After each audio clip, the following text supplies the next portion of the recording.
দেখো দেখো এই পেটির মধ্যে কি রয়েছে। এই পেটির মধ্যে রয়েছে ইলিশ মাছ, যেটা আমার দাদা পাঠিয়েছে আমাদের জন্য। আমরা তো চেন্নাইতে থাকি, এখানে সেরমভাবে ইলিশ মাছ পাওয়া যায় না। পাওয়া যায় এখন যদিও, কিন্তু ঠিক ভালো ভালো পাই না।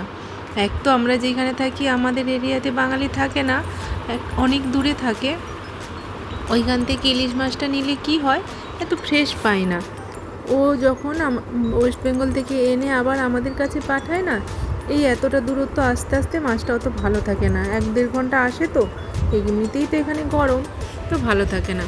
তো সেই জন্য দাদা মা বাবা এসেছে, ইলিশ মাছ পাঠিয়ে দিয়েছে। মা বাবা আগে এনেছে, ফ্লাইটে এসেছে, ভেজে এনেছে, কিন্তু কোনো দিন এরমভাবে আনেনি। পেটিতে করে বরফ দিয়ে এই প্রথম এনেছে। তো তাই সবার চিন্তা ছিল মাছটা ঠিকঠাক রয়েছে কিনা, কিন্তু মাছটা একদম ঠিকঠাক